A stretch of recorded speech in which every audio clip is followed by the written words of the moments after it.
Welcome to a new episode of The Rise of the Tsars. In previous episodes, we witnessed the remarkable reign of Catherine the Great, a visionary whose ambition transformed Russia into an empire. Yet, as history would have it, her death cast the realm into a darker, more turbulent era. With her passing, the scepter was inherited by Paul I, a man tormented by his mother's disdain and determined to forge his own destiny.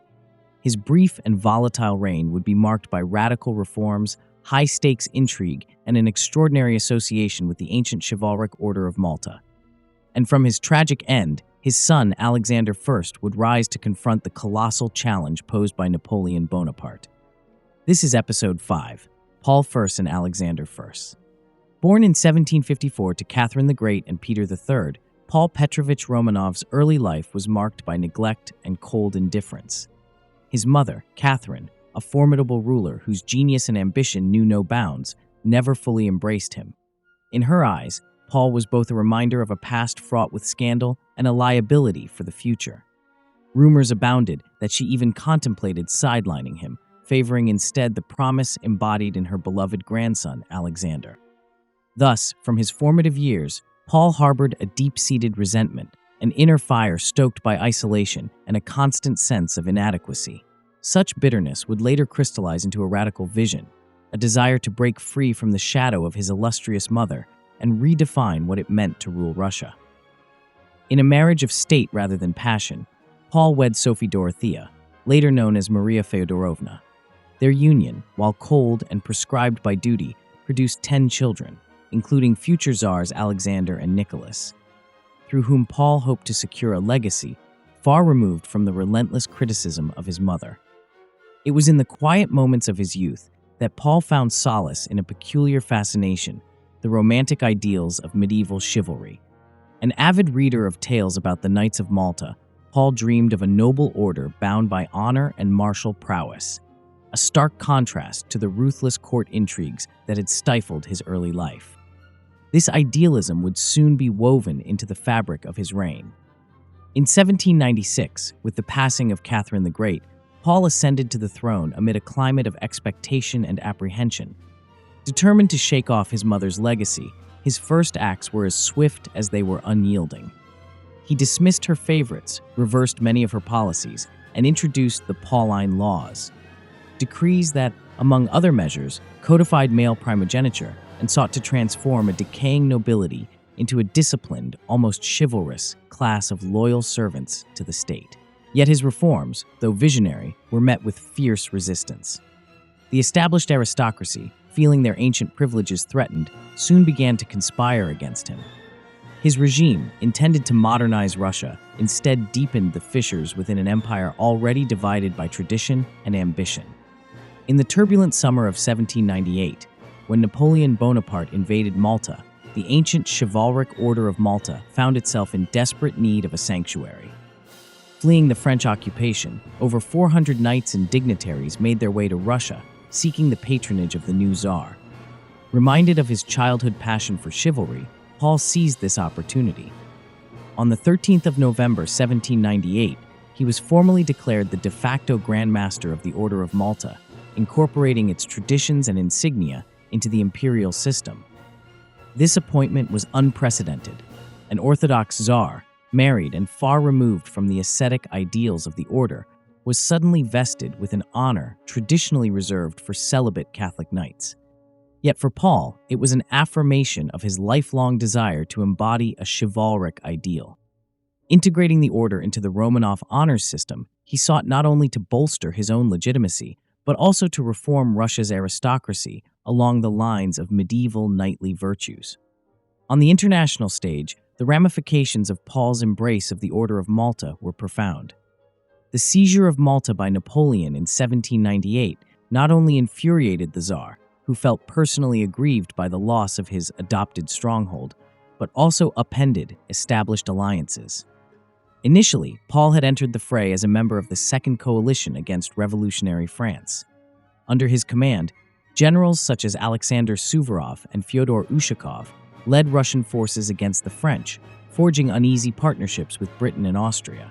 Yet the capture of Malta by British forces following French occupation stung the Tsar deeply. Feeling betrayed by the very allies who had once pledged support, Paul turned sharply. He broke with Britain and even sought to align with France, proposing an audacious plan for a joint invasion of British India. Though this expedition never materialized, it underscored the dramatic shifts in his foreign policy, a policy as volatile and unpredictable as the man himself. Discontent with his draconian reforms and his erratic foreign policy had been simmering for years. By early 1801, high-ranking nobles and military officers, fed up with Paul's obsessive drive to transform the state and his imposition of a rigid, chivalric order upon the aristocracy, hatched a deadly conspiracy. On the night of the 23rd of March, 1801, as the Tsar sought refuge in his private quarters, the conspirators burst in. Despite his desperate resistance, Paul was brutally struck down, a blow to his head with a sword hilt, followed by strangulation and trampling. Thus, the brief, tumultuous reign of Paul I was violently cut short, leaving behind a legacy of radical reform and bitter betrayal. Paul's death not only extinguished his controversial vision, but also served as a stark reminder of the perils inherent in challenging established power structures. His demise paved the way for a new chapter in Russian history, one that would soon be written by his son, Alexander I. Ascending to the throne amid the shock and chaos following his father's death, Alexander I was compelled to inherit not only an empire, but also the heavy burdens of a legacy tainted by blood and betrayal. Favored by Catherine the Great in his youth, and raised under liberal tutelage, Alexander had been groomed for a future vastly different from that of his embittered father. Yet, the memory of Paul's downfall loomed large over his reign, urging him to tread carefully between innovation and stability. Initially, Alexander I embarked on a series of reforms that echoed the progressive ideals of the Enlightenment. He established new ministries and a state council and introduced measures intended to streamline the administration of the vast empire. Inspired by a genuine desire to modernize Russia, Alexander even contemplated granting a constitution and liberating the serfs, a radical departure from the autocracy that had long defined Russian rule. However, these noble ambitions soon encountered the intransigence of entrenched interests. The conservative nobility, still smarting from the upheavals wrought by Paul's policies, resisted any diminution of their privileges. By the early 1810s, faced with mounting internal pressures and the specter of revolution, Alexander began to retreat from his more liberal impulses. On the international stage, few challenges loomed larger than the menace posed by Napoleon Bonaparte. Initially, in the spirit of reconciliation with France, Alexander sought peace with the revolutionary state, even commending Napoleon's early reforms. For a brief period, there was an air of cordiality between the two emperors. Yet, the tide turned inexorably as Napoleon's ambition grew unchecked, and his brutal measures, such as the execution of the Duke of Enghien, shocked the sensibilities of a young, idealistic Alexander. Determined not to stand by, Alexander joined the coalition against France. Though his armies, led by the legendary General Suvorov, achieved heroic feats in battles such as Eylau and Friedland, setbacks abounded. The Peace of Tilsit in 1807, brokered under duress, marked a temporary rapprochement. Alexander and Napoleon even exchanged honors, with the Tsar adorning the Order of St. Andrew and Napoleon conferring the Legion of Honor. Yet, the economic strain imposed by the Continental Blockade, designed by Napoleon to isolate Britain, and the inherent friction over territorial ambitions soon severed this uneasy alliance. In 1812, when Napoleon launched his catastrophic invasion of Russia, Alexander called upon his nation to resist with unwavering determination. Employing a scorched-earth strategy and buoyed by the bitter Russian winter, the Tsar witnessed the gradual disintegration of the Grande Armée. The subsequent campaigns of 1813-1814, in which Russian forces advanced into Germany and eventually marched triumphantly into Paris, cemented Alexander's reputation as a liberator of Europe. Following Napoleon's downfall, Alexander played a pivotal role in reshaping the European order at the Congress of Vienna. His contributions were instrumental in establishing a balance of power that sought to prevent further revolutionary upheaval. In a move reflective of his evolving worldview, the Tsar also championed the creation of the Holy Alliance, a coalition of monarchies pledged to govern according to Christian principles and mutual cooperation.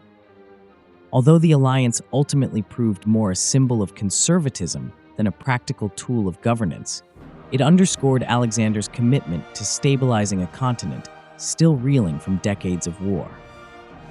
In the twilight of his reign, the earlier liberal aspirations of Alexander I were all but extinguished by the realities of power.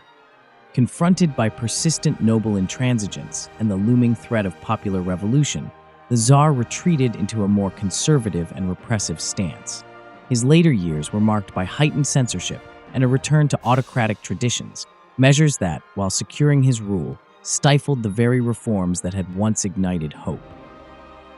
The mysterious circumstances surrounding his death in 1825, which some claim were shrouded in enigma and conspiracy, left many questions unanswered and set the stage for the tumultuous era that would follow under Nicholas I. Thus, the reigns of Paul I and Alexander I encapsulate a period of profound contradiction. From Paul's audacious, if misguided, attempts to forge a new, chivalric Russia, a ruler scorned by his own mother and ultimately betrayed by his inner circle, to Alexander's oscillation between reform and reaction, this era reshaped the destiny of an empire. It is a narrative of ambition and idealism clashing with entrenched power, of visionary dreams meeting the harsh realities of geopolitical intrigue. In this episode of The Rise of the Tsars, we have journeyed through the turbulent reign of Paul I, a ruler determined to break free from his mother's oppressive legacy through radical reforms and an unprecedented alliance with the Order of Malta, and the equally complex reign of his son, Alexander I, whose enlightened ambitions were ultimately tempered by the imperatives of war and internal conservatism. Their stories are inextricably linked. The fall of one paved the way for the cautious yet heroic rise of the other. As we prepare to turn our gaze to the reign of Nicholas I and the Decembrist revolt, we are reminded that the destiny of Russia has always been shaped by the delicate interplay between visionary reform and the weight of tradition. Thank you for joining us on this epic journey through the heart of Russian history. To continue exploring the fascinating saga of the Tsars, please subscribe and like our channel. Until next time, remember, the echoes of the past still resonate in the present.